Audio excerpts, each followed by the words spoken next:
الله أكبر. لا إله إلا الله. الله أكبر. الله أكبر ولله الحمد. الله أكبر. الله أكبر. الله أكبر. لا إله إلا الله.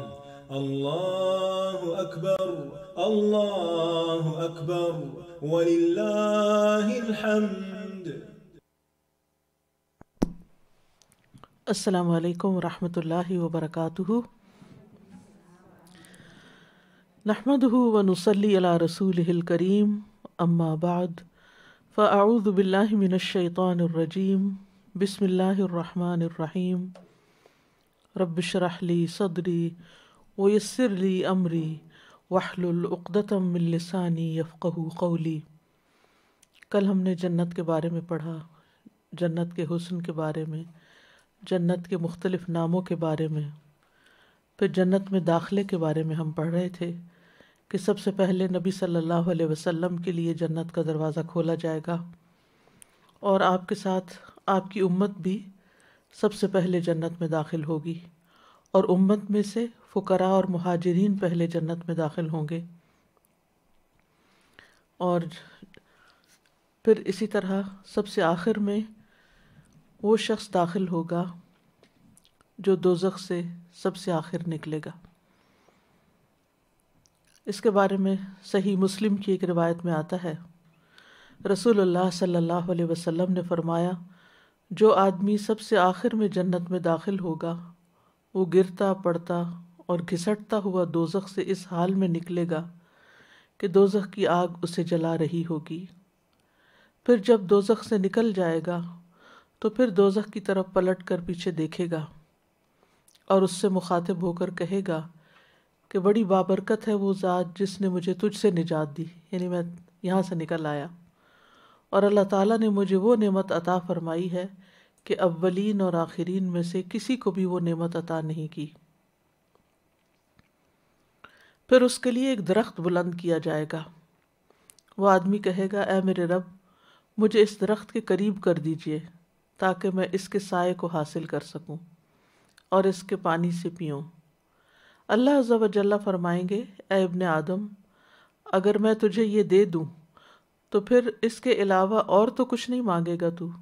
وہ عرض کرے گا، نہیں اے میرے رب. اللہ سبحانہ وتعالیٰ سے اس کے علاوہ اور نہ مانگنے کا معاہدہ فرمائیں گے، وعدہ لیں گے. اللہ تعالیٰ اس کا عذر قبول فرمائیں گے کیونکہ وہ ایسی نعمتیں دیکھ چکا ہوگا جس پر اسے صبر نہ ہوگا. اللہ تعالیٰ اسے اس درخت کے قریب کر دیں گے، وہ اس کے سائے میں آرام کرے گا، اس کے پانی سے پیے گا. پھر اس کے لیے ایک اور درخت ظاہر کیا جائے گا جو پہلے درخت سے کہیں زیادہ خوبصورت ہوگا. وہ آدمی عرض کرے گا، اے میرے رب، مجھے اس درخت کے قریب فرما دیجئے تاکہ میں اس کا سایہ حاصل کروں اور اس کا پانی پیوں، اور اس کے بعد میں اور کوئی سوال نہیں کروں گا. اللہ تعالیٰ فرمائیں گے، کیا اے ابن آدم، کیا تو نے مجھ سے وعدہ نہیں کیا تھا کہ تو مجھ سے اور کوئی سوال نہیں کرے گا؟ اور اب اگر تجھے اس درخت کے قریب پہنچا دیا تو پھر تو اور سوال کرے گا. اللہ سبحانہ وتعالیٰ پھر اس سے وعدہ لیں گے کہ وہ کوئی سوال نہیں کرے گا، تاہم اللہ تعالیٰ اس کا عذر قبول کر لیں گے کیونکہ وہ ایسی نعمتیں دیکھ لے گا جس پر وہ صبر نہ کر سکے گا. پھر اللہ تعالیٰ اس کو اس درخت کے قریب کر دیں گے تاکہ وہ اس کے سائے میں آرام کرے اور پانی پیے. پھر اسے جنت کے دروازے پر ایک درخت دکھایا جائے گا جو پہلے دونوں درختوں سے زیادہ خوبصورت ہوگا. وہ آدمی کہے گا، اے میرے رب، مجھے اس درخت کے قریب فرما دیجئے تاکہ میں اس کے سائے میں آرام کر سکوں، اس کا پانی پیوں، اس کے علاوہ اور کوئی سوال نہیں کروں گا. پھر اللہ تعالیٰ اس آدمی سے فرمائیں گے، اے ابن آدم، کیا تو نے مجھ سے وعدہ نہیں کیا تھا کہ اس کے بعد تو اور کوئی سوال نہیں کرے گا؟ وہ عرض کرے گا، ہاں اے میرے رب، اب میں اس کے بعد اس کے علاوہ کوئی اور سوال نہیں کروں گا. اللہ تعالیٰ اسے معذور سمجھیں گے کیونکہ وہ ایسی نعمتیں دیکھے گا جس پر وہ صبر نہیں کر سکے گا، تو اللہ تعالیٰ اس کو اس درخت کے بھی قریب کر دیں گے. جب وہ اس درخت کے قریب پہنچے گا جو جنت کے دروازے پر ہوگا تو جنت والوں کی آوازیں سنے گا اندر سے. تو عرض کرے گا میرے رب مجھے اس میں داخل کر دے. تو اللہ تعالیٰ فرمائیں گے اے ابن آدم تیرے سوال کو کون سی چیز روک سکتی ہے؟ کیا تو اس پر راضی ہے کہ تجھے دنیا اور دنیا کے برابر دے دیا جائے؟ وہ کہے گا اے میرے رب تو مجھ سے مذاق کرتا ہے حالانکہ تو رب العالمین ہے. یعنی کہ ایسا بھی ہو سکتا ہے کہ اتنا کچھ مجھے مل جائے. تو بہرحال یہ آخری شخص ہوگا جو جنت میں داخل ہوگا اور اس کو سٹیپ بائی سٹیپ آگے لے جایا جائے گا. جنت میں جانے والوں کی تعداد یعنی کتنے لوگ جنت میں جائیں گے. جانے والوں میں سب سے زیادہ امت محمد صلی اللہ علیہ وسلم ہوں گی، یعنی جنت میں سب سے زیادہ ان کی کثرت ہوگی. صحیح بخاری کی روایت آتی ہے، ابن عباس سے روایت ہے، وہ کہتے ہیں کہ نبی صلی اللہ علیہ وسلم نے فرمایا میرے سامنے امتیں پیش کی گئیں، ایک نبی گزرا اس کے ساتھ اس کی پوری امت تھی، کسی نبی کے ساتھ چند لوگ تھے، کوئی نبی گزرا اس کے ساتھ 10 آدمی تھے، جبکہ ایک نبی کے ساتھ 5 لوگ تھے اور ایک نبی اکیلا گزرا. پھر میں نے دیکھا تو لوگوں کی ایک بہت بڑی جماعت نظر آئی. میں نے جبریل علیہ السلام سے پوچھا کیا یہ میری امت ہے؟ انہوں نے کہا نہیں، بلکہ آپ افق کی طرف دیکھیں. میں نے ادھر دیکھا تو ایک بہت بڑی جماعت دکھائی دی. جبریل علیہ السلام نے کہا یہ آپ کی امت ہے. ان کے آگے آگے جو 70,000 کی تعداد ہے ان سے نہ حساب لیا جائے گا نہ ہی انہیں عذاب ہوگا. میں نے پوچھا ایسا کیوں ہوگا؟ انہوں نے کہا یہ لوگ بدن کو داغتے نہیں، دم جھاڑ نہیں کراتے اور نہ ہی بدشگونی لیتے ہیں، بلکہ اپنے رب پر توکل کرتے ہیں. تو عکاشہ بن محسن اٹھے، آپ کی طرف بڑھے اور کہنے لگے آپ دعا فرمائیں اللہ مجھے ان لوگوں میں سے کر دے. آپ نے دعا کیا اللہ اسے بھی ان لوگوں میں شامل کر دے. اس کے بعد ایک اور صحابی کھڑے ہوئے اور عرض کی میرے لیے بھی دعا فرمائیں کہ اللہ تعالیٰ مجھے بھی ان لوگوں میں داخل کر دے. تو فرمایا عکاشہ تم سے بازی لے گیا. عکاشہ ہے، عکاشہ نہیں، عکاشہ نام جو ہے نا کاف کی شد کے ساتھ عکاشہ. تو بہرحال نبی صلی اللہ علیہ وسلم کی امت کی ایک الگ ہی شان ہوگی قیامت کے دن، اور اس میں بھی خاص ان لوگوں کی جو اپنے رب پر بھروسہ کرتے ہیں اور بھی شان ہوگی. یعنی وہ بغیر حساب کے جنت میں داخل ہوں گے اور ان میں سے ہر ایک کے ساتھ پھر مزید بھی ہوں گے. مسند احمد کی روایت میں آتا ہے، ابن مسعود رضی اللہ عنہ سے مروی ہے، ایک مرتبہ رات کے وقت ہم لوگ رسول اللہ صلی اللہ علیہ وسلم کے ہاں دیر تک باتیں کرتے رہے. جب صبح کو حاضر ہوئے تو آپ نے فرمایا آج رات میرے سامنے مختلف انبیاء علیہم السلام کو ان کی امتوں کے ساتھ پیش کیا گیا ہے. چنانچہ ایک نبی گزرے تو ان کے ساتھ صرف 3 آدمی تھے، ایک نبی گزرے تو ان کے ساتھ ایک چھوٹی سی جماعت تھی، ایک نبی گزرے تو ان کے ساتھ ایک گروہ تھا، کسی نبی کے ساتھ کوئی بھی نہیں تھا، حتیٰ کہ میرے پاس سے موسیٰ علیہ السلام کا گزر ہوا جن کے ساتھ بنی اسرائیل کی بہت بڑی تعداد تھی، جسے دیکھ کر مجھے تعجب ہوا اور میں نے پوچھا یہ کون لوگ ہیں؟ مجھے بتایا گیا کہ یہ آپ کے بھائی موسیٰ ہیں اور ان کے ساتھ بنی اسرائیل کے لوگ ہیں. میں نے پوچھا پھر میری امت کہاں ہے؟ مجھ سے کہا گیا کہ اپنی دائیں جانب دیکھیے تو ایک ٹیلا لوگوں کے چہروں سے بھرا ہوا نظر آیا، یعنی افق کی طرف جیسے پچھلی حدیث میں آتا ہے نا. پھر مجھ سے کہا گیا اپنی بائیں جانب دیکھیے. میں نے بائیں جانب دیکھا تو افق لوگوں کے چہروں سے بھرا ہوا نظر آیا، یعنی اونچی جگہ پر ہوں گے اس لیے وہ ایسے لگ رہے تھے کہ جیسے آسمان پر ہو. پھر مجھ سے کہا گیا کیا آپ راضی ہیں؟ میں نے کہا میرے رب میں راضی ہوں، میں خوش ہوں. پھر مجھ سے کہا گیا کہ ان لوگوں کے ساتھ 70,000 ایسے بھی ہوں گے جو بغیر حساب کتاب کے جنت میں داخل ہوں گے. اللہ تعالیٰ ہمیں بھی ان میں شامل کر دے. آپ صلی اللہ علیہ وسلم نے صحابہ سے فرمایا تم پر میرے ماں باپ قربان ہوں، اگر تم 70,000 افراد والوں میں شامل ہو سکو تو ایسا ہی کرو، اگر اس کی استطاعت نہ ہو تو ٹیلے والوں میں شامل ہو جاؤ، تھوڑے اور اونچی جگہ پر ہوں گے، اور اگر یہ بھی نہ کر سکو تو افق والوں میں شامل ہو جاؤ، کیونکہ میں نے وہاں بہت سے لوگوں کو ملتے ہوئے دیکھا ہے.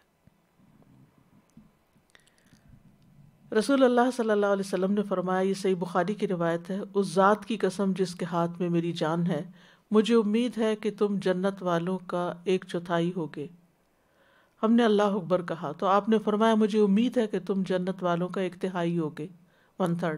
ہم نے اللہ اکبر کہا تو آپ نے فرمایا مجھے امید ہے کہ تم تمام جنت والوں کے آدھے ہوگے۔ پھر ہم نے اللہ اکبر کہا، پھر آپ نے فرمایا کہ محشر میں تم لوگ تمام انسانوں کے مقابلے میں اتنے ہوگے جتنے کسی سفید بیل کے جسم پر ایک سیاہ بال، یا جتنے کسی سیاہ بیل کے جسم پر ایک سفید بال ہوتا ہے۔ یعنی جتنی پوری ہیومینٹی، انسانیت، لوگوں کی تعداد ہے اس میں بس تھوڑی سی تعداد ہوگی، لیکن جنت میں جو لوگ جائیں گے ان کی اکثریت امت محمد صلی اللہ علیہ وسلم پر مشتمل ہوگی۔ یعنی آدھی جنت جو ہے وہ امت محمد صلی اللہ علیہ وسلم سے بھری ہوئی ہوگی۔ اب ہو سکتا ہے آپ کے ذہن میں یہ آ رہا ہو کہ آپ نے پہلے 1/4 بتایا، پھر 1/3 بتایا، پھر ہاف بتایا، تو ہو سکتا ہے کہ آپ کو پہلے جو علم تھا یا آپ کا اجتہاد تھا وہ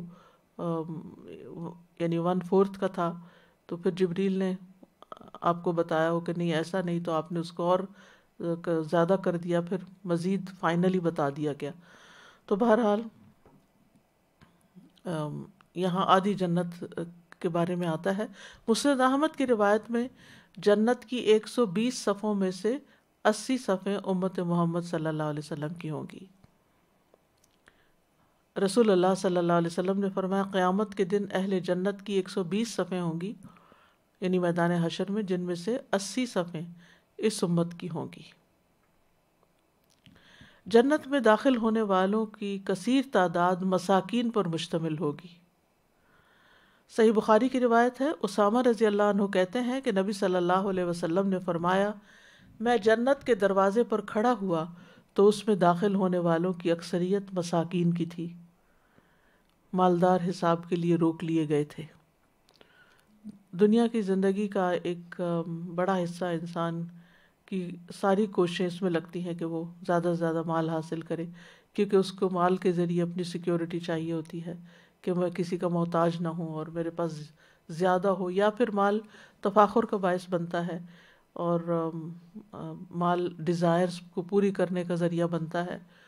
تو انسان جو ہے وہ مال سے محبت رکھتا ہے، اور قرآن مجید میں بھی اس کا ذکر آتا ہے وَإِنَّهُ لِحُبِّ الْخَيْرِ لَشَدِيدٌ، اور دوسری جگہ آتا ہے وَتُحِبُّونَ الْمَالَ حُبًّا جَمًّا، کہ تم مال سے بہت شدید محبت رکھتے ہو۔ تو اس یہ محبت اپنی جگہ، لیکن یہ یاد رکھے انسان کہ اگر انسان کے پاس کچھ نہیں، کیونکہ رزق بھی اللہ کی تقسیم ہے، کسی کے پاس زیادہ کسی کے پاس کم ہے، تو جن کے پاس کم ہوتا ہے وہ عام طور پر لو سیلف اسٹیم کا شکار ہو جاتے ہیں، یا اپنے آپ کو بہت بیچارہ سمجھنے لگتے ہیں، یا بعض اوقات اللہ تعالیٰ سے بہت جلد بدگمان ہو جاتے ہیں، یا یہ کہ مزاج کے اندر ایسا چڑچڑاپن آ جاتا ہے کہ جو جن کے پاس زیادہ ان سے حسد کرنے لگتے ہیں، یا اور اس طرح کی کئی خرابیاں پیدا ہونے لگتی ہیں، حتیٰ کہ بعض دفعہ فقر جو ہے وہ انسان کو کفر تک پہنچا دیتا ہے۔ لیکن اگر کسی کو اللہ نے مال کے ذریعے آزمایا ہے اور مال کم ہے اس کے پاس، تو اس کو یہ چیز بہت تسلی دیتی ہے، بہت اس کے لیے خوشخبری کا باعث ہے کہ وہ قیامت کے دن دوسرے لوگوں کی نسبت پہلے جنت میں پہنچ جائے گا، اور وہاں کا تو وقت اور اس کی گھبراہٹ اور خوف اور دھوپ اور پسینہ اور طرح طرح کی آفات اور فکر اور پریشانی، اس میں وقت گزارنا تو دنیا میں مشکل سے مشکل گزارے ہوئے وقت سے بھی کہیں زیادہ مشکل ہے۔ ایک اور بات یہ ہے کہ جنت میں عورتوں کی تعداد کم ہوگی۔ عمران بن حسین کہتے ہیں رسول اللہ صلی اللہ علیہ وسلم نے فرمایا بے شک جنت میں رہنے والوں میں سب سے کم تعداد عورتوں کی ہے۔ تو اس سے یہ پتہ چلتا ہے کہ مقابلہ اور بھی سخت ہے اور زیادہ محنت اور توجہ کی ضرورت ہے۔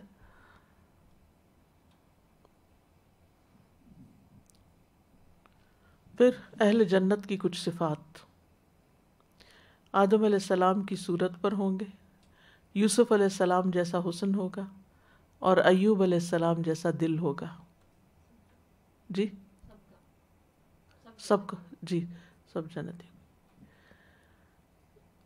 رسول اللہ صلی اللہ علیہ وسلم نے فرمایا آدمی اپنی تخلیق کی تکمیل سے پہلے یعنی نامکمل حالت میں مر جائے، جیسے ماں کے پیٹ میں کوئی بچہ مر جاتا ہے اور اس کے ابھی اعضاء پوری طرح نہیں بنے ہوتے، یا انتہائی عمر رسیدہ ہو کر، انتہائی بوڑھا یعنی پھر بچہ بن گیا، اور لوگ ان دو کے درمیان ہی ہوتے ہیں. تو ان سب کو، چاہے کوئی بالکل چھوٹا بچہ ماں کے پیٹ میں مرا ہے یا کوئی انتہائی بوڑھا ہو کے مرا ہے، سب کو جب قیامت کے دن اٹھایا جائے گا اور جنت میں جن کو داخل کیا جائے گا تو 33 سال کی عمر کا جوان بنا کر اٹھایا جائے گا. یعنی قیامت کے دن حشر کے میدان میں بھی لوگوں کی عمریں 33 ایئرس کی ہوں گی، یعنی جس میں ان کی ہوش، حواس، عقل سب کچھ انٹیکٹ ہوگا. اگر وہ جنتی ہوا تو آدم علیہ السلام کی ساخت یعنی لمبا چوڑا، یوسف علیہ السلام کی صورت. آدم علیہ السلام کی ساخت کو اس لیے بھی رکھا گیا کہ اللہ سبحانہ وتعالیٰ نے ان کو اپنے ہاتھ سے بنایا تھا جتنا بھی بنایا. یوسف علیہ السلام کی صورت اور ایوب علیہ السلام کے دل پر ہوگا. ایوب علیہ السلام کا دل ایسا تھا کہ جس میں کوئی شکوہ نہیں تھا، کوئی شکایت نہیں تھی، صبر ہی صبر تھا.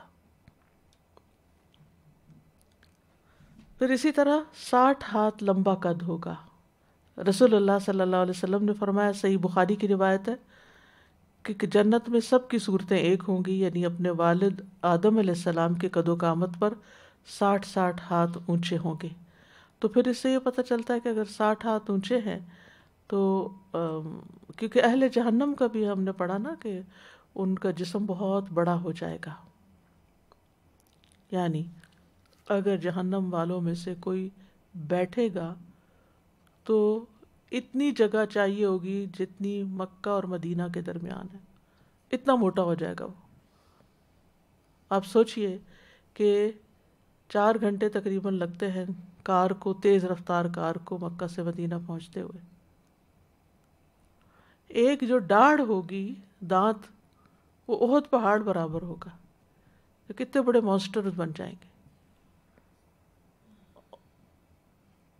اور 2 شانوں کے درمیان کا فاصلہ 3 دن تک تیز گھڑ سوار دوڑتا رہے تو اتنے یعنی کہ سائز بڑا ہو جائے گا. اور کھال جو ہے سکن، وہ 70 ہاتھ چوڑی ہو جائے گی، یعنی سکن بھی بہت موٹی ہو جائے گی تاکہ وہ زیادہ سے زیادہ عذاب اس پر محسوس کر سکے. اور پھر یہ کہ جب وہ جنت میں پانی پیے یا جہنم میں جب وہ پانی پئیں گے تو فشار، جیسے سورۃ الواقعہ میں آتا ہے، فشاربون شرب الہیم ھذا نزلہم یوم الدین، کہ وہ اس طرح پئیں گے جیسے پیاسا اونٹ پیتا ہے، حالانکہ وہ کھولتا پانی ہوگا لیکن پیاسے اونٹ کی طرح. تو اونٹ آپ کو معلوم ہے کہ کتنا زیادہ پانی اپنے اندر سٹور کر لیتا ہے. تو اسی طرح جہنمیوں کا. اور پھر یہ کہ جتنا انسان کا قد بت بڑا ہوتا ہے اتنی بھوک زیادہ لگتی ہے، اور جب بھوک زیادہ لگتی ہے تو پھر انسان کو جو ملے کھانا شروع کر دیتا ہے. اور وہاں پر جو ہم نے مختلف کھانے پڑھے ان کے، کہ غساق ہوگا، غسلین ہوگا، سدید ہوگا. غساق جو ہے نا، غسق اللیل سے ہے. غسق اللیل کیا ہوتا ہے؟ رات کا اندھیرا. رات کا اندھیرا یعنی جو کھانے والی چیز ہوگی، یعنی جہنمیوں کا جو گند بلا ہوگا، سیکریشنز ہوگی، اس کا رنگ بھی سیاہ ہوگا. یعنی جو کھانے کی چیز ہوگی وہ بھی سیاہ رنگ کی ہوگی. اور غسلین جو ہے وہ جو بھی پانی، پسینہ پانی جو نکل رہا ہوگا، اور اسی طرح سدید جو زخموں کے اندر سے اوز کرتا ہے وہ سب کچھ. بہرحال پھر پیچھے چلے گئے ہم، جہنم والوں کا تذکرہ ہو گیا. لیکن جب تک اصل میں قرآن مجید کا انداز یہ ہے کہ جنت اور جہنم دونوں ساتھ ساتھ آتے ہیں، تو وہ پھر کمپیریزن بہت اچھا ہو جاتا ہے. ہم چونکہ فوکس کر کے ایک چیز کے اوپر کنسنٹریٹ کر رہے تھے، پھر دوسری چیز کو دیکھ رہے ہیں. تو یہ بتانے کا مقصد یہ ہے کہ جہنمی تو بہت ہی موٹے ہو جائیں گے، بہت موٹے اور بہت ہیوج، تاکہ زیادہ سزا سے. لیکن جنتیوں کو بھی ایک مناسب بڑا قد بت دیا جائے گا تاکہ وہ بھی زیادہ سے زیادہ نعمتوں کو انجوائے کر سکیں. صحیح بخاری میں آتا ہے کہ سب کی صورتیں ایک ہوں گی، یعنی اپنے والد آدم علیہ السلام کے قد و قامت پر 60 ہاتھ اونچے ہوں گے، پھر بے ریش ہوں گے یعنی بغیر داڑھی کے ہوں گے۔ نبی صلی اللہ علیہ وسلم نے فرمایا قیامت کے دن مومنوں کو اس حال میں اٹھایا جائے گا کہ ان کے جسم پر کوئی بال نہیں ہوگا، بے ریش ہوں گے، جردن مردن مکحلین، ان کی آنکھیں سرمگی ہوں گی، یعنی ایسی آنکھیں ہوں گی جیسے کسی نے سرما لگایا ہوا ہو۔ آنکھوں کی خوبصورتی کا ذکر کیا جا رہا ہے۔ تو آپ دیکھیے کہ جسم کے بال کہیں بھی ہوں تو انسان کے لیے تکلیف کا ہی باعث ہوتے ہیں، سوائے اس کے کہ سر کے بال جو کہ ایک حسن کا ذریعہ ہے، لیکن باقی بال جو ہیں غیر ضروری بالوں کی طرف اشارہ ہے کہ کوئی غیر ضروری بال جسم پر نہیں ہوں گے۔ پھر اہل جہنم کی تو بہت ہی غلاظت ہوگی، اور وہی غلاظت ان کو پھر کھانے کو بھی دے دی جائے گی، ان کی وامٹنگ، ان کی ہر ایک چیز، ان کا یورین، باقی بھی سب کچھ۔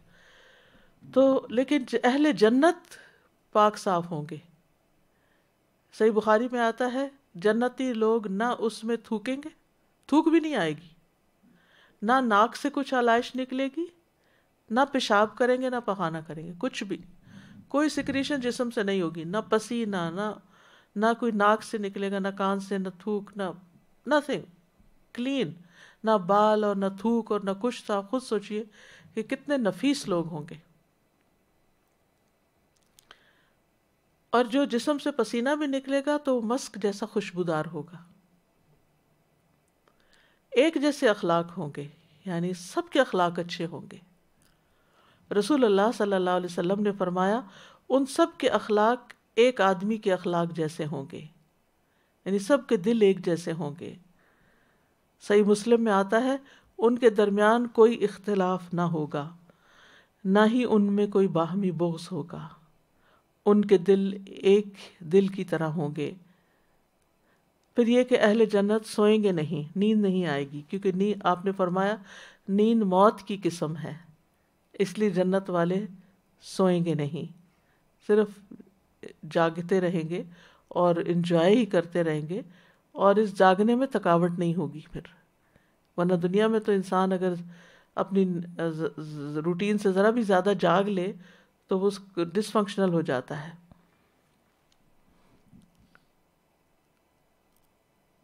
جی آپ کچھ کہنا چاہیں پھر میں آگے بڑھوں گی۔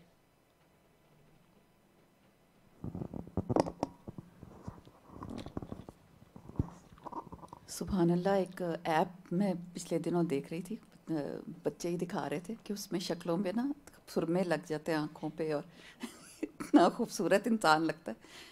تو وہ بچے بھی بہت پیارے انجوائے کر رہے تھے کہ اس بالکل شکلیں بالکل ایسے اپنے مطابق آپ کر سکتے ہیں ان کو اس پہ دیکھ کے۔ تو وہی سرموں والا ایپ مجھے یاد آ گیا اس سے کہ وہ، اور جنت میں جا کے تو کیسا ہوگا۔ دوسرا، پہلے جب آپ نے کہا نا کہ ایوب علیہ السلام کے دل جیسا دل ہوگا، اور پھر کہا کہ سب کے دل ایسے ہوں گے اور سب کے، تو ایوب علیہ السلام کی تو اتنی زبردست کوالٹیز تھیں، اتنی مشکلیں، اتنی تکلیفیں، اتنی پریشانیاں دیکھیں، اور اتنا بڑا دل، اور اللہ تعالیٰ سے حسن ظن ہر بار میں۔ اور اللہ تعالیٰ بس ہمیں بھی ایسا ہی رکھے۔ دنیا میں شاید ایسے لوگ ہوں کہ جو اللہ کی ہر چیز پہ راضی ہوں گے، تو وہاں پہ بھی اللہ تعالیٰ پھر ویسے ہی کر دے۔ اللہ ہمیں وہیں پہ بھی، وہاں پہ بھی ملائے، دنیا میں بھی ملائے۔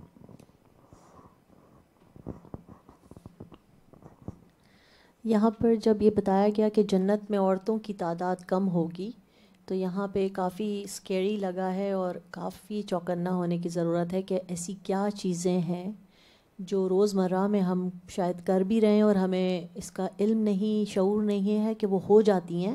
اٹس لائک بالکل بائی سب سے ڈیفالٹ۔ زیادہ تو ہمیں اپنی زبان کی احتیاط کی ضرورت ہے، یعنی خواتین، مرد بھی باتیں کرتے ہیں مگر کچھ عموماً سینسیبل ہی ہوتی ہیں، لیکن خواتین کو میں نے دیکھا ہے کہ بس جو دل میں آیا بول دیا۔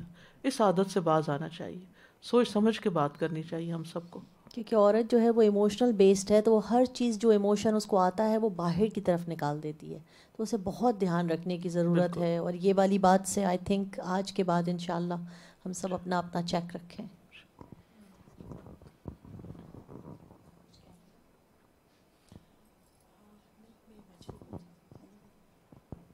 استاذہ جی میں تو 2-3 چیزیں نوٹ کر رہی تھی. ایک تو یہ جیسے آپ نے وہ سب سے پہلے جس شخص کی آپ نے مثال دی نا کہ اللہ سبحانہ تعالیٰ سے پرومس کیا بس اس کے بعد کچھ نہیں کروں گا مانگوں گا, تو میں سوچ رہی تھی کہ ہم بھی دنیا میں جب کوئی بہت آزمائش بہت مشکل آتی ہے تو ہماری بھی بالکل یہی کیفیت ہوتی ہے کہ بس اللہ تعالیٰ یہی ایک دعا ہے, یہی ایک دعا ہے, اور پھر اس میں سے نکلتے ہیں اور پھر دوبارہ اسی یعنی ہم بچپن میں ہماری ڈریمز کچھ ہوتی ہیں, جب وہ پوری ہو جاتی ہیں تو پھر اگلے شوق آ جاتے ہیں, پھر اس کے بعد کچھ اور, پھر ساری زندگی کبھی ختم نہیں ہوتے, ہزاروں خواہشیں ایسی کہ ہر خواہش پہ دم نکلے. اور پھر دوسرے استاد آپ نے فرمایا نا کہ وہ انبیاء کچھ کے ساتھ کوئی بھی نہیں ہوگا, اکیلے ہوں گے, لیکن اگر بے شک امت ان کے ساتھ تھی یا نہیں, لیکن ان کے درجے میں تو فرق نہیں ہے, وہ نہیں اللہ ان کے کا تو نہیں. جی میں یہی کہہ رہی ہوں کہ ہم بھی جب دین کا کوئی کام کریں تو نہیں بھی اگر کوئی اسٹوڈنٹ ہمارے آخر تک کورس کمپلیٹ ہوا یا نہیں ہوا تو جیسے ہمیں اپنا ہر انسان کی محنت دیکھی جائے گی, جی اس کا اخلاص دیکھا جائے گا.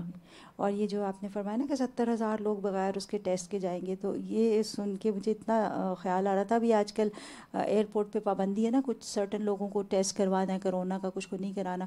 تو آج ہی سب صبح کو نہیں کرانا ہوتا, نہیں, ابھی آج ہی صبح استاذہ جی ایک بہت فکر مند تھی کہ US جانا ہے تو پتہ نہیں ٹیسٹ کرانا ہے, تو ان کو پتہ چلا کہ نہیں کرانا, تو اتنی خوش ہو رہی تھی, اتنی جیسے بگ ریلیف. تو میں سوچ رہی تھی کہ کہاں یہ کہ وہ اتنا حشر کا میدان ہے اور سب انتظار میں ہی کھڑے ہیں اور آپ بغیر ٹیسٹ کے جا رہے ہیں, تو کتنا بڑا آنر ہے. ہم سب کو گول یہی جیسے رکھنا چاہیے. ہاں انٹرنل بخیر US کی فلائٹس میں ہوگا نہیں, ورنہ تو انٹرنیشنل فلائٹس میں تو انٹرنیشنل میں شاید. استاذہ جی ایک آخری بات یہ جو کھانے کی بات ہوئی نا کہ شکل بھی ویسی ہوگی, تو دنیا میں بھی کوئی بے شک کہتا رہے کہ بہت اچھا ٹیسٹ ہے ٹرائی کرو, لیکن اگر شکل آپ کو نہیں اچھی لگ رہی تو آپ نہیں اس کو ٹچ کرتے. تو اللہ تعالیٰ محفوظ رکھے ہم سب کو بچا کے رکھے.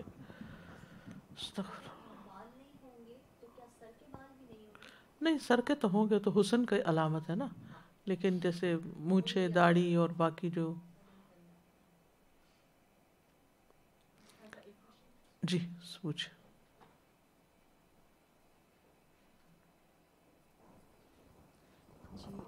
انہوں نے جو کہا تھا نا, آپ نے بتایا تھا 70,000 بغیر حساب کے جائیں گے, تو باقی جو جنت میں جائیں گے ان کا کیا حساب ہوگا؟ پہلے وہ دوزخ میں جائیں گے یا کیا؟ نہیں حساب ویسے حساب ہوگا, یعنی کہ اللہ تعالیٰ پوچھے گا عمر کس کام میں گزاری, جوانی کہاں گزاری, اور پھر اللہ تعالیٰ معاف کر دیں گے, یعنی نظر دیکھا جائے گا اعمال نامے کو.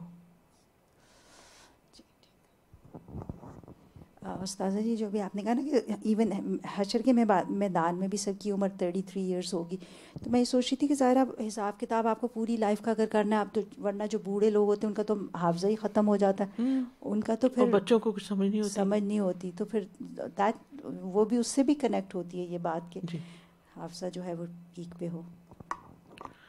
پھر اہل جنت کے چہرے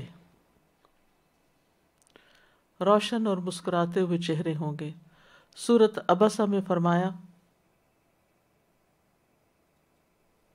وجوہ یومئذ مسفرہ ضاحکۃ مستبشرہ.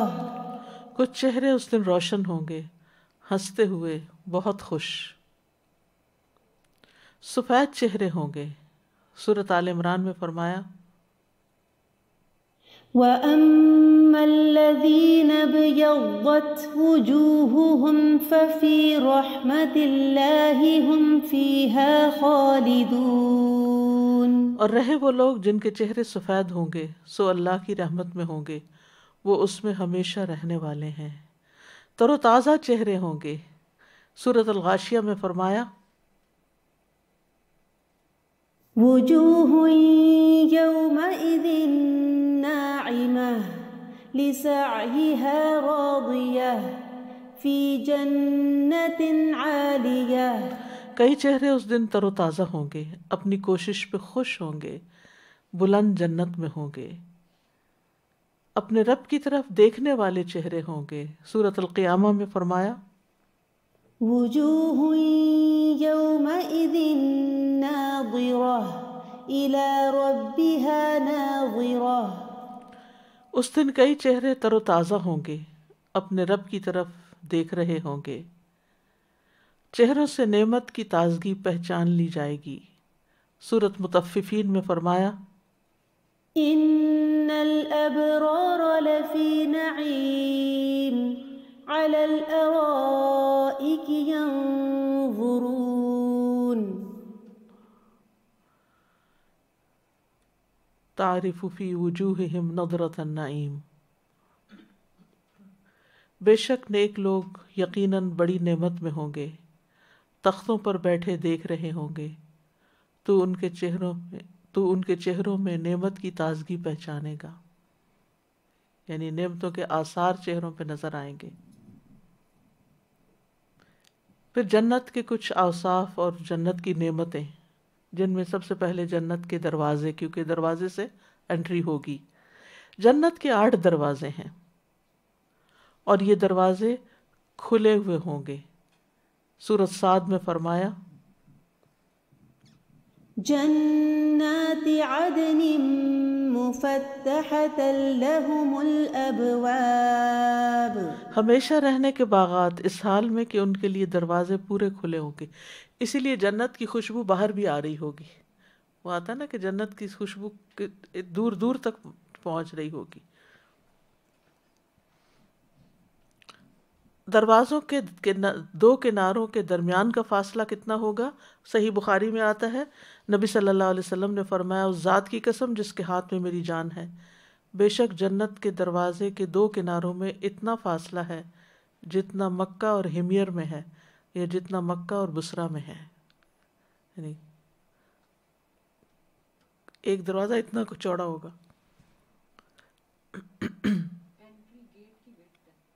جی جی جی انٹری جی بصرہ، یہ دوسری جگہ ہے، مکہ ٹو بصرہ۔ مجھے ایگزیکٹ اب فاصلہ نہیں معلوم، لیکن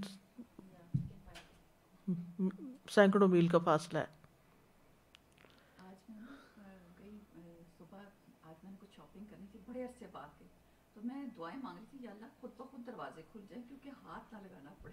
بالکل، جب حرم میں جاتے ہیں نا تو دروازے کھلے ہوتے ہیں نا، تو اس کے اے سی کی ٹھنڈک باہر تک آ رہی ہوتی، مجھے ہمیشہ وہ یاد آتا ہے کہ جی کافی باہر تک آتی ہے ہوا۔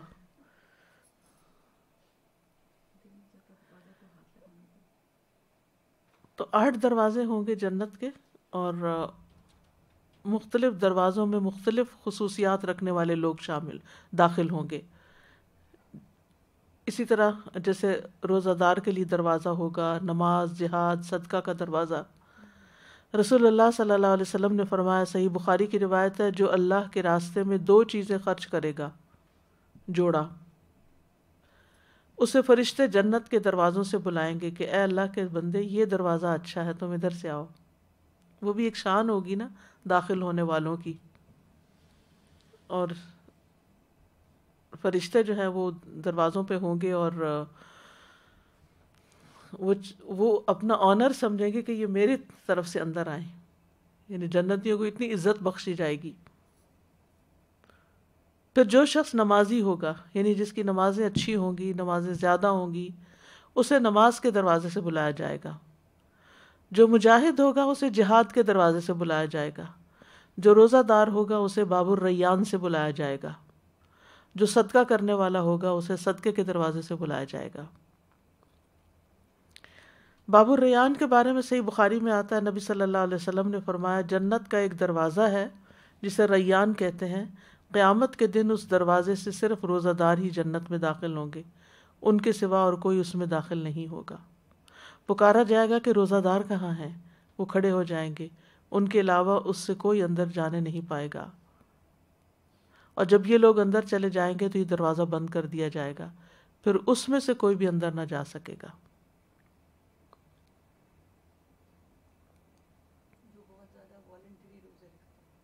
obviously یعنی کہ فرض سے زیادہ، ورنہ تو سب کے ساتھ برابر ہو گیا نا۔ فرض روزے تو سبھی کے لیے ہیں، روزہ خور تو جنت میں نہیں جائیں گے، یعنی بغیر وجہ کے روزہ خور۔ پھر اسی طرح ایک اور دروازہ ہے جس کے بارے میں آتا ہے، قیس بن سعد بن عبادہ کہتے ہیں، ایک مرتبہ ان کے والد نے نبی صلی اللہ علیہ وسلم کی خدمت کے لیے مجھے بھیجا۔ نبی صلی اللہ علیہ وسلم میرے پاس سے گزرے تو اس وقت میں نماز پڑھ چکا تھا۔ آپ نے مجھے اپنے پاؤں سے ٹھوکر ماری اور فرمایا کیا میں تمہیں جنت کے دروازوں میں سے ایک دروازے کا نہ بتاؤں؟ وہ لا حول ولا قوت الا باللہ ہے، یعنی لا حول ولا قوت الا باللہ کی انسان روز کم از کم تسبیح کرے۔ تو اب دیکھیں کہ لا حول ولا قوت الا باللہ غم اور فکر اور پریشانی کا بھی علاج ہے۔ جو چیزیں زندگی میں بڑی بھاری اور مشکل لگتی ہیں نا، تو ان کے لیے انسان پڑھے لا حول ولا قوت الا باللہ، یعنی میرے میں تو قوت نہیں، میں کچھ تبدیل نہیں کر سکتی۔ حول تبدیلی کو کہتے ہیں کہ میں کچھ نہیں بدل سکتی، لیکن اللہ سب کچھ بدل سکتا ہے، سارے حالات بدل سکتا ہے۔ لا حول ولا قوت الا باللہ۔ اور یہ بھی کہا جاتا ہے کہ گناہوں سے بچنے کی کوئی حول، پھرنے کی کوئی حول مجھ میں نہیں، اور جنت نیک کام کرنے کی کوئی قوت مجھ میں نہیں، سوائے اس کے کہ اللہ ہی قوت دے۔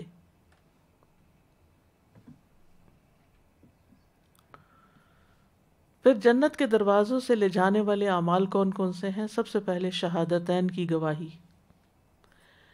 عبادہ رضی اللہ عنہ کہتے ہیں، بخاری کی روایت ہے، وہ نبی صلی اللہ علیہ وسلم سے بیان کرتے ہیں کہ آپ نے فرمایا جس نے یہ گواہی دی کہ اللہ کے سوا کوئی معبود نہیں، یعنی معبود برحق نہیں، وہ اکیلا ہے، اس کا کوئی شریک نہیں، اور محمد صلی اللہ علیہ وسلم اللہ کے بندے اور اس کے رسول ہیں، اور عیسیٰ علیہ السلام بھی اللہ کے بندے اور اس کے رسول ہیں، نیز وہ اللہ کا ایسا کلمہ ہے، یعنی عیسیٰ علیہ السلام، جسے مریم تک پہنچایا گیا اور اس کی طرف سے روح ہے۔ جنت بھی حق ہے اور آگ بھی حق ہے، تو اس نے جو بھی عمل کیا ہوگا اللہ تعالیٰ اسے جنت میں داخل کرے گا۔ ولید کہتے ہیں کہ مجھے ابن جابر نے حدیث بیان کی، وہ عمیر سے روایت کرتے ہیں اور وہ جنادہ سے روایت کرتے ہیں، اور اس روایت میں اضافہ ہے کہ ایسا شخص جنت کے 8 دروازوں میں سے جس سے چاہے گا گزرے گا۔ تو یہ جو گواہیاں ہیں غیب کے علم غیب کی جو ہمیں بتائی گئی ہیں، اور ان چیزوں کو اسی طرح ماننا جس طرح قرآن و سنت نے ہمیں بتایا ہے، ان پہ یقین کر لینا کہ یہ ایسے ہی ہے کہ اللہ ایک اکیلا معبود ہے، اور یہ کہ محمد صلی اللہ علیہ وسلم اللہ کے بندے ہیں اور رسول ہیں، اور عیسیٰ علیہ السلام بھی اللہ کے بندے، اور اس عقیدے میں کوئی خلل نہ ڈالا جائے۔ کیونکہ آپ دیکھیں بہت سے لوگ لا الہ الا اللہ بھی پڑھتے ہیں اور اس کے ساتھ اوروں کو بھی معبود بنائے ہوئے ہوتے ہیں، جنت کے بارے میں کہ یہ خیالی ہے، اور عقائد کے اندر طرح طرح کی خرابیاں پیدا کی ہوئی ہوتی ہیں۔ تو ان سب چیزوں سے بچنا چاہیے۔ ان کے معاملے میں یہ غیب علم وحی ہے، اس میں ہم اپنی طرف سے کوئی عقل کو نہیں لا سکتے، یعنی عقل سے ہم اس کو ایکسپلین نہیں کر سکتے، جس طرح ہے ویسا ہی اس کو مان لیا جائے۔ پھر ہے شرک سے بچنا۔ عبد الرحمن بن عائض کہتے ہیں، ایک مرتبہ عقبہ بن عامر جوہنی مسجد اقصی نماز پڑھنے کے لیے روانہ ہوئے تو کچھ لوگ ان کے پیچھے ہو لیے۔ عقبہ نے ان سے ساتھ چلنے کی وجہ پوچھی کہ تم میرے ساتھ کیوں آ رہے ہو؟ انہوں نے بتایا کہ آپ نے چونکہ رسول اللہ صلی اللہ علیہ وسلم کی صحبت پائی ہے، اس لیے ہم آپ کے ساتھ چلنا پسند کرتے ہیں اور آپ کو سلام کرنے کے لیے آئے ہیں۔ عقبہ نے فرمایا کہ یہاں اترو اور نماز پڑھو۔ چنانچہ سب اترے، عقبہ نے نماز پڑھی، ان کے ساتھ باقی سب نے بھی نماز پڑھی۔ سلام پھیرنے کے بعد انہوں نے فرمایا کہ میں نے رسول اللہ صلی اللہ علیہ وسلم کو یہ فرماتے ہوئے سنا ہے کہ جو بندہ بھی اللہ عز و جل سے اس حال میں ملاقات کرے کہ اس کے ساتھ کسی کو شریک نہ ٹھہراتا ہو اور اپنے ہاتھوں کو کسی کے خون سے رنگین کیے ہوئے نہ ہو، یعنی کسی کو قتل نہ کیا ہو، کسی پر ظلم زیادتی نہ کی ہو، وہ جنت کے جس دروازے سے چاہے اس میں داخل ہو جائے۔ فرائض کی ادائیگی۔ نبی صلی اللہ علیہ وسلم نے فرمایا جو شخص اللہ کی عبادت اس طرح کرے کہ اس کے ساتھ کسی کو شریک نہ ٹھہرائے، یعنی کوئی ریاکاری نہ کرے، نہ شرک اصغر نہ شرک اکبر، نماز قائم کرے، زکوٰۃ ادا کرے، بات سنے اور مانے۔ کیا ہے؟ بات سنے اور مانے، پہلے اس پہ یقین کرے پھر اس پر عمل کرے، تو جنت کے دروازوں میں سے جس میں سے چاہے گا اللہ اس کو داخل کرے گا، اور جنت کے 8 دروازے ہیں۔ وضو کے بعد کی دعا، یہ بھی اس پر بھی جنت کے دروازے کھلتے ہیں۔ رسول اللہ صلی اللہ علیہ وسلم نے فرمایا جو شخص وضو کرے اور کامل وضو کرے، اچھی طرح مل مل کے کرے، کوئی جگہ خشک نہ رہ جائے، پورا وضو کرے، ادھورا نہ کرے، ایڑیاں اور کونیاں خشک نہ ہوں، پھر کہے اشہد ان لا الہ الا اللہ وان محمدًا عبد اللہ ورسولہ، تو اس کے لیے جنت کے 8 دروازے کھل جاتے ہیں، ان میں سے جس دروازے سے چاہے داخل ہو جائے۔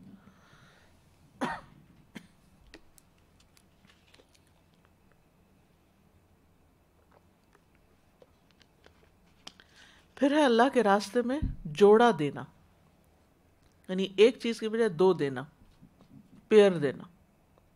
من انفق زوجین من شیء، کسی بھی چیز کا جس نے ایک جوڑا خرچ کیا، زوجین،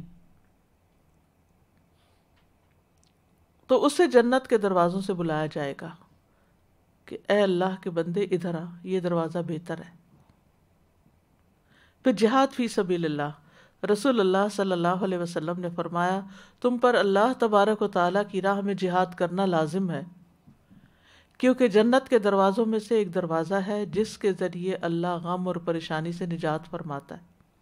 اور جیسا کہ آپ جانتے ہیں جہاد کا مفہوم وسیع ہے، اس سے مراد صرف قتال کرنا نہیں ہے، جہاد کا مطلب ہوتا ہے بہت بڑی کوشش کرنا، زیادہ محنت کرنا، جہد سے نکلا یہ، یعنی اللہ کے راستے میں، اللہ کے دین کی خاطر، اللہ کے دین کو پھیلانے کے لیے، چاہے دعویٰ کا کام ہو، چاہے تعلیم کا کام ہو، چاہے دین کی نصرت کا کام ہو۔ نصرت ہوتی ہے مدد، یعنی سپورٹ کرنا، کیونکہ سب لوگ دعویٰ نہیں دے سکتے، ان کو طریقہ نہیں آتا ہوتا کہ کیسے دعویٰ کریں، سب لوگ تعلیم بھی نہیں دے سکتے، اور لیکن نصرت سب کر سکتے ہیں کہ ٹائم دے دیں، پیسہ دے دیں، اپنے سکلز جو ان کے پاس ہیں وہ استعمال کریں۔ یعنی کبھی انسان کو صرف اپنی پریزنس کے ساتھ سپورٹ کرنا ہوتا ہے، وہ بھی ایک بڑی نصرت ہوتی ہے۔ یعنی کچھ لوگ کام کر رہے ہیں تو آپ ان کی ہمت بندھائیں، نہ کہ ان کی ہمت توڑیں یا ان کو اللہ کے راستے سے روکیں، کیونکہ جو شخص کسی کو اللہ کے راستے سے روکتا ہے وہ اس کی دنیا آخرت دونوں برباد کرتا ہے۔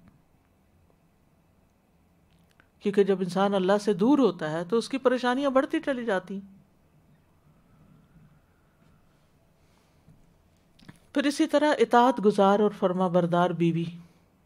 عبد الرحمن بن عوف کہتے ہیں رسول اللہ صلی اللہ علیہ وسلم نے فرمایا جو عورت 5 وقت کی نماز پڑھتی ہو، رمضان کے روزے رکھتی ہو، اپنی شرمگاہ کی حفاظت کرتی ہو اور اپنے شوہر کی اطاعت کرتی ہو، یعنی اس کی بات مانتی ہو، اس سے کہا جائے گا کہ جنت کے جس دروازے سے چاہو داخل ہو جاؤ۔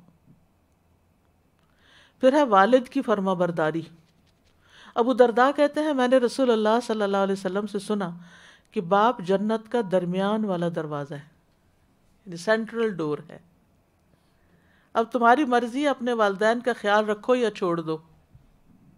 یاد رکھیے والدین کا حق صرف زندگی میں نہیں ہوتا، مرنے کے بعد بھی ہوتا ہے کہ آپ ان کے لیے کتنی دعا کرتے ہیں اور ان کے لیے کتنا صدقہ خیرات کرتے ہیں اور ان کے رشتہ داروں کا کتنا خیال رکھتے ہیں، اور حتیٰ کہ ان کے دوستوں کا کتنا خیال رکھتے ہیں، یہ بھی بڑا ضروری ہے۔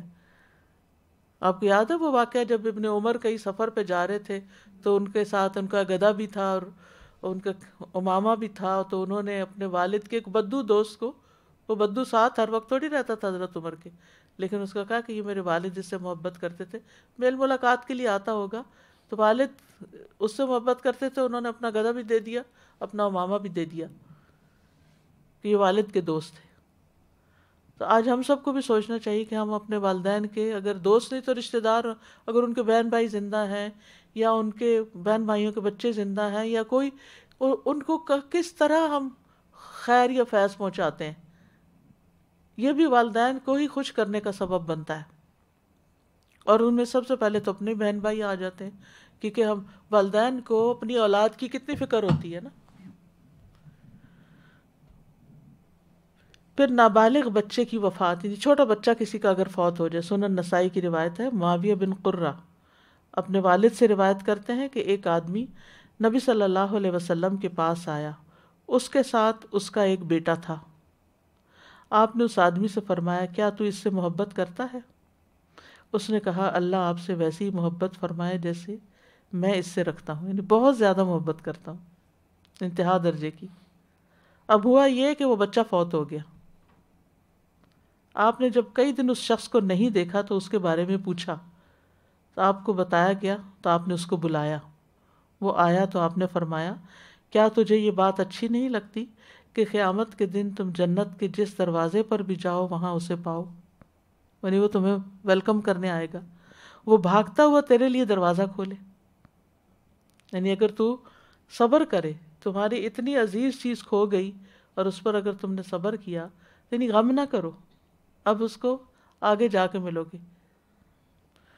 تو چھوٹے بچے جو ہیں، حتیٰ کہ وہ بچہ جو ماں کے پیٹ میں ہی فوت ہو گیا، وہ بھی کھینچ کے ماں کو جنت کی طرف لے جائے گا، کیونکہ والدین کو اپنی اولاد سے محبت بہت ہوتی ہے، اور اگر وہ زندگی میں ان کی فوت ہو جائے تو ان کے لیے بہت تکلیف دہ ہوتا ہے۔ یہ غم، یہ صدمہ بھلانا بڑا مشکل ہوتا ہے۔ اولاد کا غم سب سے بڑا غم ہوتا ہے، چاہے زندہ ہو چاہے فوت ہو۔ لیکن اگر انسان اس پہ صبر کرتا ہے اور اللہ سے راضی رہتا ہے اور اجر کی توقع رکھتا ہے تو اللہ قیامت کے دن اس کو بہترین شکل میں اجر عطا فرمائے گا۔ 3 بچوں کی وفات پر جنت کے 8 دروازوں کے کھلنے کی خوشخبری ہے۔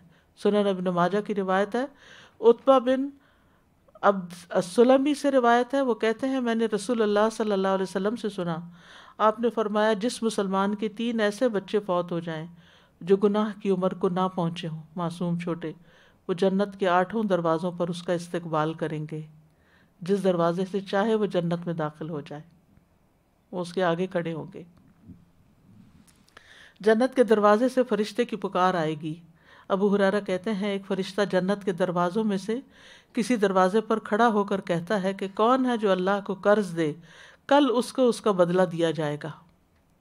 ایک دوسرا فرشتہ دوسرے دروازے پہ کھڑا ہو کے کہتا ہے یا اللہ تیرے راستے میں جو خرچ کرنے والے ہیں ان کو نعم البدل عطا فرما، اور روکنے والے کے مال کو تباہ کر دے، روکنے والے کے مال کو تباہ کر دے، یعنی دینے والے کو اور دے۔ یہ فرشتے دعائیں کرتے ہیں۔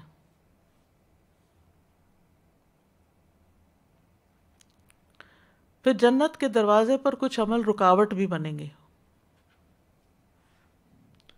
جندب بن عبداللہ سے روایت ہے، وہ کہتے ہیں کہ رسول اللہ صلی اللہ علیہ وسلم نے فرمایا اگر کسی میں استطاعت ہو کہ وہ اپنے اور جنت کے مابین مسلمان آدمی کے خون کی ایک لب بھی حائل نہ ہونے دے، جسے وہ مرغی کے ذبح کرنے کی طرح بے قیمت سمجھ کر بہا دے، تو وہ ایسا کر لے، کیونکہ وہ جب بھی جنت کے دروازوں میں سے کسی پہ جائے گا تو وہ خون اس کو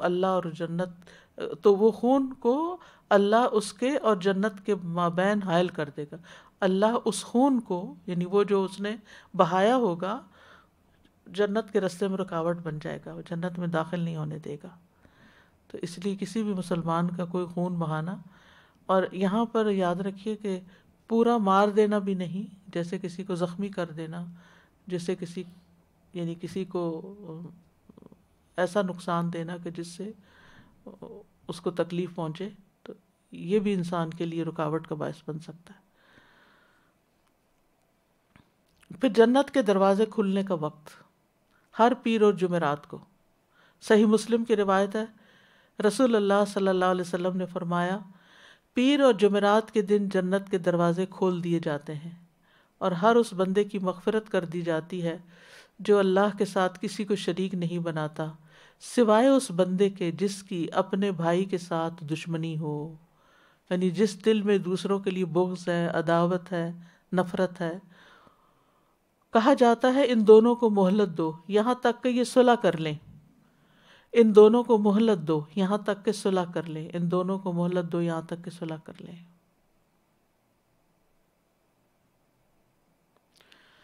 پھر رمضان کا پورا مہینہ جنت کے دروازے کھلتے ہیں۔ ابو ہریرہ کہتے ہیں رسول اللہ صلی اللہ علیہ وسلم نے فرمایا جب رمضان آتا ہے تو جنت کے دروازے کھول دیے جاتے ہیں اور آگ کے دروازے بند کر دیے جاتے ہیں اور شیاطین بیڑیوں میں جکڑ دیے جاتے ہیں۔ پھر ہیں جنت کے درجات۔ جنت کے درجات جنت کے مختلف درجے ہیں. سورۃ طٰہٰ میں اللہ تعالیٰ فرماتے ہیں ومن يأته مؤمنا قد عمل الصالحات فأولئك لهم الدرجات العلى جنات عدن تجري من تحتها الأنهار خالدين فيها وذلك جزاء من تزكى. اور جو اس کے پاس مومن بن کر آئے گا کہ اس نے اچھے اعمال کیے ہوں گے تو یہی لوگ ہیں جن کے لیے سب سے بلند درجے ہیں، ہمیشگی کے باغات جن کے نیچے سے نہریں بہتی ہیں، ان میں ہمیشہ رہنے والے. یہ اس کی جزا ہے جو پاک ہوا، من تزکا، جس نے تزکیہ کیا یعنی اپنے دل کو صاف کیا. لہم الدرجات العلی، بہت اونچے درجے. اسی طرح ایمان والوں کے لیے مختلف درجات ہیں. سورۃ الانفال میں فرمایا انما المؤمنون الذين اذا ذكر الله وجلت قلوبهم واذا تليت عليهم آياته زادتهم ایمانا وعلى ربهم يتوكلون. الذين يقيمون الصلاة ومما رزقناهم ينفقون أولئك هم المؤمنون حقا لهم درجات عند ربهم ومغفرة ورزق کریم. اصل مومن تو وہی ہیں کہ جب اللہ کا ذکر کیا جائے تو ان کے دل ڈر جاتے ہیں، اور جب ان پر اس کی آیات پڑھی جائیں تو انہیں ایمان میں بڑھا دیتی ہیں، اور وہ اپنے رب ہی پر بھروسہ کرتے ہیں. وہ لوگ جو نماز قائم کرتے ہیں اور اس میں سے جو ہم نے انہیں دیا خرچ کرتے ہیں، یہی لوگ سچے مومن ہیں. انہی کے لیے ان کے رب کے پاس بہت سے درجے اور بڑی بخشش اور باعزت رزق ہے.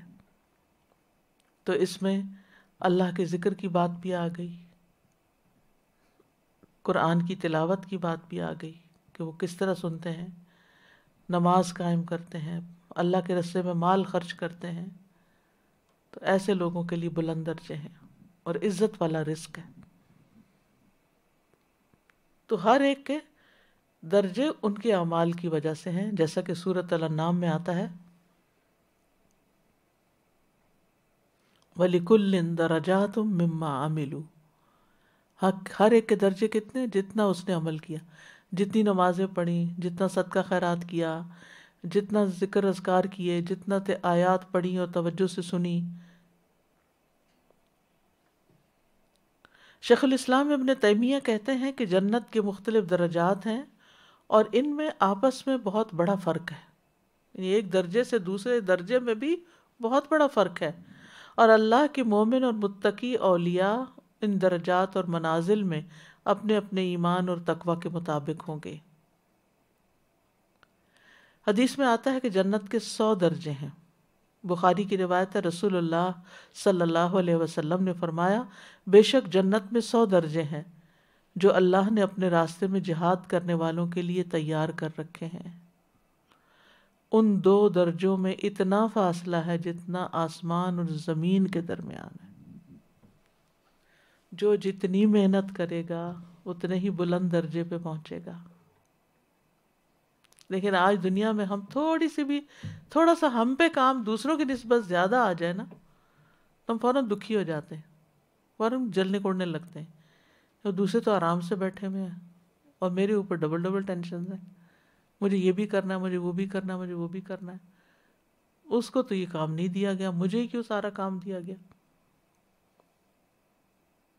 لیکن نتیجہ کتنا بڑا فرق ہو جائے گا اگر ہم صرف یہ سمجھیں نا. اور یہ اللہ کے راستے میں جہاد کرنے والے، پہلے میں نے بتایا نا، یعنی اللہ کے دین کی راہ میں، چاہے دعوت کا کام ہو، چاہے تعلیم ہو، چاہے نصرت ہو، مال سے ہو، جان سے ہو، چاہے قتال ہو، کوئی بھی چیز ہو،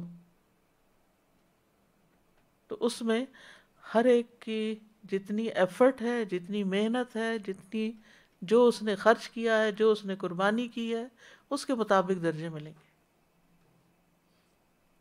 اور ایک ایک درجے میں آسمان زمین کا فرق پڑ جائے گا. اللہ، ظاہر ہے کہ وہ پھر جو اوپر کی کلاس ہوگی وہ اوپر ہی کی ہوگی، اوپر والے ہی ہیں. تو لیکن اصول ضابطہ یاد رکھیے، وَلِكُلٍ دَرَجَاتٌ مِمَّا عَمِلُوا. درجہ ایسے ہی نہیں مل جائے گا، عمل کے مطابق ہوگا. دنیا میں اگر ہم سو کے وقت گزار رہے ہیں، لیزی ہو کے، کاہل ہو کے، پیچھے رہ کے، صرف دنیا ہی کے کھیل تماشے میں لگ کے، تو پھر وہاں ایسے مفت میں تو درجے نہیں حاصل ہو جائیں گے. ہم سب کو اپنے رویوں پہ غور کرنے کی ضرورت ہے. جتنی ہماری ڈیوٹی ہے، کام ہے، اس سے زیادہ ہی کرنے کی کوشش کریں، اور بن جتلائے بھی نہیں. کیونکہ بعض اوقات ہم کر بھی لیتے ہیں اور پھر سنا بھی دیتے ہیں کہ آپ کو کیا پتا میرا کتنا وقت اس میں چلا جاتا ہے، اور میرے ساتھ کے لوگ تو کچھ بھی نہیں کر رہے، وہ تو چھٹیاں انجوائے کر رہے ہیں اور کام مجھے کرنا پڑ رہا ہے، سب کے حصے کا کام میرے سر پہ آ گیا ہے. نہیں، کچھ بھی ہو کہیں یہ اللہ نے مجھے چنا ہے، اللہ نے مجھے زیادہ صلاحیت دی ہے نا، مجھے زیادہ وقت دیا ہے، مجھے زیادہ موقع دیا ہے، اللہ نے مجھے اس کام کے لیے چنا ہے، میں کیوں نہ محنت کروں. آپ دیکھیے ایک نبی صلی اللہ علیہ وسلم کا ساتھ دینے والے ایک مہاجرین تھے، پھر دوسرے انصار تھے. ایک جماعت نے اپنے گھر بار چھوڑے اور دوسری جماعت نے اپنے گھر بار آفر کیے. تو ہر ایک کا اپنا ایک رول ہوتا ہے. تو ہمیں دیکھنا چاہیے ہمیں اللہ نے کیا دیا ہے جو دوسروں کو نہیں دیا، جو میرا امتحان اس میں ہے جو مجھے ملا ہے، اور اسی طرح ہر ایک کا امتحان اس میں ہے جو ہمت، طاقت، صحت، قوت اس کو ملی ہے، اس میں سے اس نے خرچ کرنا ہے. ہر ایک کا مال بھی برابر نہیں، ہر ایک کے وسائل بھی برابر نہیں ہے، ہر ایک کی پہنچ بھی برابر نہیں ہے. تو ایک اخلاص ہو اور دوسرے بے لوث کام ہو، بے لوث، کسی پہ بھی احسان جتائے بغیر. نہ بھی موقع نکل رہا ہو تو موقع نکال لیا جائے کہ میں کچھ کر لوں، یہ اپرچونٹی مجھے مل جائے، بجائے اس کے کہ انسان کہے کہ میں کہیں چھپ جاؤں، کسی اور کے حصے میں پڑ جائے، میں بچ جاؤں کسی طرح. وہ کہتا ہے نا، تو بچا بچا کے نہ رکھ اسے کہ تیرا آئینہ ہے وہ آئینہ، کہ شکستہ ہو تو عزیز تر ہے نگاہ آئینہ ساز میں. اللہ کی راہ میں ٹوٹیں گے تو زیادہ پیارے ہو جائیں گے، اس کے راستے میں تھکیں گے تو زیادہ اجر پائیں گے. تو ہر درجے کے اوپر ایک اور درجے کا فاصلہ. ابو سعید خدری کہتے ہیں نبی صلی اللہ علیہ وسلم نے فرمایا، جنتی لوگ اپنے سے اوپر بالا خانوں والوں کو اپنے سر اٹھا کر انتہائی شوق سے غور و خوض کرتے ہوئے اس طرح دیکھیں گے جیسے وہ دنیا میں کسی چمکدار، گہرے اور بہت دور کے ستارے کو دیکھتے ہیں، ایسے غور سے اور شوق سے، جو آسمان کے مشرقی یا مغربی کنارے میں ہوتا ہے، کیونکہ دونوں درجوں کا فرق بہت زیادہ ہوگا. تو دنیا میں اگر ہم سے اوپر کسی کو کچھ بھی مل جائے، گاڑی زیادہ اچھی مل جائے، گھر زیادہ اچھا مل جائے، نوکری زیادہ اچھی مل جائے، کچھ بھی، تو ایک رشک آتا ہے کہ دیکھو وہ تو کہاں پہنچ گیا، ہم کہاں کھڑے ہیں. تو وہاں پر بھی ایسے ہی ہوگا کہ انسان کہے کہ دیکھو وہ وہاں پہنچ گیا اور میں یہاں ہوں. لوگوں نے عرض کیا، یا رسول اللہ صلی اللہ علیہ وسلم، یہ تو انبیاء کے محلات ہوں گے جنہیں ان کے سوا اور کوئی نہ پا سکے گا. آپ نے فرمایا، نہیں، اس ذات کی قسم جس کے ہاتھ میں میری جان ہے، یہ ان لوگوں کے لیے ہوں کہ جو اللہ پر ایمان لائے اور انبیاء کی تصدیق کی. یعنی یہ عوام کے ہیں، انبیاء کا تو خیر مقام ہی کچھ اور ہے.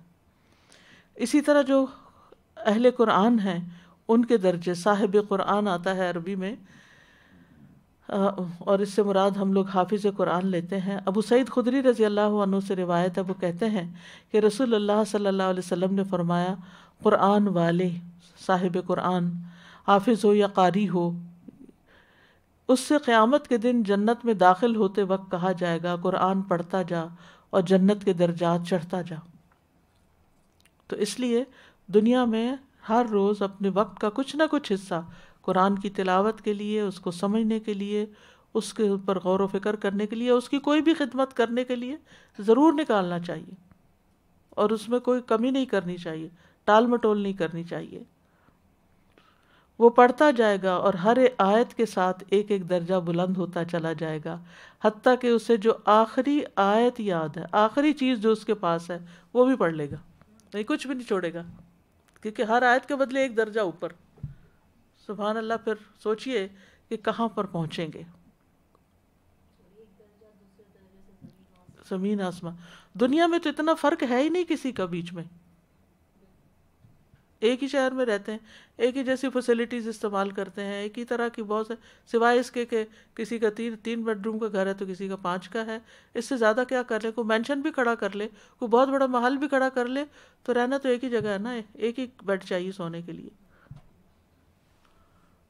زیادہ بھی چیزیں ہو جائیں انسان کے پاس تو انجوائے نہیں کر سکتا ان کو، لیکن وہاں پر نہ نیند ہے، نہ ہی کوئی اور مصروفیت۔ ایک چیز انجوائے کر لیں گے تو دوسرے تو تیسرے۔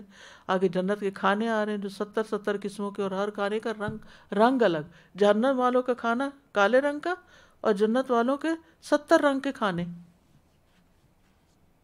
تو انجوائمنٹ تو کہیں لمٹ لیس کہ انسان کبھی بور نہیں ہوگا۔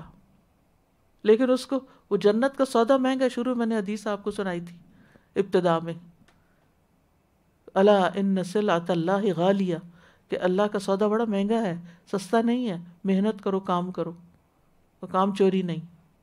جو کر رہے ہیں نا اس پہ نہ راضی ہوا کریں، یہ اور کیا کروں، اور پورے شوق کے ساتھ۔ ورنہ انسان دنیا کے کاموں میں تو پڑھ کے کبھی یہ کر لیا، کبھی وہ کر لیا، وہ تو بڑھتے ہی جاتے ہیں، لیکن اللہ کے دین کے لیے بھی ضرور وقت نکالنا چاہیے اور لوگوں کو فائدہ پہنچانا چاہیے۔ وآخر دعوانا ان الحمد للہ رب العالمین۔ اگر آپ میں سے کسی کو کچھ کہنا ہے تو موسٹ ویلکم۔ جی ہاں، ایک کے اعمال زیادہ تھے، بالکل 2 لوگ کٹھے مسلمان ہوئے تھے، ایک پہلے فوت ہو گیا اور ایک بعد میں، تو جو دوسرا شہید ہوا تھا، اور جو شہید تھا اس کے بجائے پہلا شہید ہوا تھا، اور جو دوسرا تھا وہ جنت میں زیادہ بڑا درجے پر تھا، کیونکہ 1 سال زیادہ اس نے نمازیں اور روزے کیے تھے۔ سازا جی، یہاں ایک سوال ذہن میں آ رہا تھا کہ جو جہاد پہ آپ نے بتایا تھا یہ بڑی کوشش ہے، تو اور پھر جب ہم کہتے ہیں کہ اس کے اندر کافی ساری چیزیں جہاد کے نیچے بھی آتی ہیں، تو شادی کو بھی قائم رکھنا اس لیے کہ بچے جو ہیں وہ بکھر نہ جائیں اور دین پر وہ رہیں، نفس کا جہاد ہو جاتا ہے نا، تو وہ اللہ کی راہ وہ تو میں ذاتی جہاد ہے، لیکن یہ کہ اللہ کی خاطر اگر انسان صبر کرتا ہے نا کسی چیز پر، تو اس کا تو اپنا ایک اجر ہے، اسپیشلی جب دین پہ رکھنا ہو، کیونکہ جو صبر والوں کا اجر ہے وہ بھی بہت بڑا ہے۔ So that is not called دین کے لیے، دین کا کام جو ہے نا وہ دین کو پروموٹ کرنے کے لیے ہے۔ تو وہ جو بچے بڑے ہو رہے ہیں اور دینی بنیں گے، وہ اگر نیت دینی ہے تو جی وہی میں کہی تھی، اگر وہ ماں اس کو دین پہ نکالتی ہے۔ اور دوسرا کویشچن ایک تھا کہ پیر اور جمعرات کو جو آپ نے کہا دروازے کھلتے ہیں، تو یعنی اس دیٹ ڈے جب دروازے کھلے ہوں تو ہم جیسے روزے میں ہوتے ہیں منڈے تھرسڈے اعمال پیش کیے جاتے ہیں، اعمال پیش کیے جاتے ہیں۔ Okay, so that is a certain time اور it's like a whole day, سارا دن۔ استاذہ بس مجھے ایک ایڈ آن یہ کرنا تھا کہ جیسے بھی آپ نے فرمایا نا نصرت کے لیے بھلے آپ ساتھ بھی کسی کے چلے جاتے ہیں، وہ کئی دفعہ اتنا امپورٹنٹ ہوتا ہے، کوئی جانا چاہ رہا ہوتا ہے اور کسی بھی وجہ سے جیسے اکیلے جھجک بھی ہوتی ہے، آپ نئی کمیونٹی میں جا رہے ہیں کچھ، تو صرف آپ کی پریزنس ہی کئی دفعہ اتنا زیادہ، کسی کو رائڈ دے دینا، کسی کو اٹھا لینا، کسی کو لے جانا، یعنی 100 کام ہو سکتے ہیں۔ جسٹ بینگ دیئر، ان کے ساتھ وہاں پہ ہونا، جیسے وہ 2 گواہیوں میں آپ ہمیشہ کہتے ہیں نا کہ ایک دوسرے کو سپورٹ رہتی ہے، بالکل، تو یہ پھر بالکل وہی والی سچویشن ہو جاتی ہے۔ آسیہ، اللہم انی اسألک الدرجات العلی فی الجنہ۔ آمین۔ سبحانک اللہم و بحمدک اشہد ان لا الہ الا انت استغفرک و اتوب الیک۔ وہ جو شروع کی آیت ہے نا وہ اب لگا دیں۔ وَأُزْلِفَتِ الْجَنَّةُ لِلْمُتَّقِينَ غَيْرَ بَعِيدٍ هَذَا مَا تُوعَدُونَ لِكُلِّ أَوَّابٍ حَفِيظٍ مَنْ خَشِيَ الرَّحْمَنَ بِالْغَيْبِ وَجَاءَ بِقَلْبٍ مُنِيبٍ ادْخُلُوهَا بِسَلَامٍ ذلك يوم الخلود لهم ما يشاءون فيها ولدينا مزيد. خواہشیں ہی ختم ہو جائیں گی اور اس پہ بھی زیادہ اور ہوگا.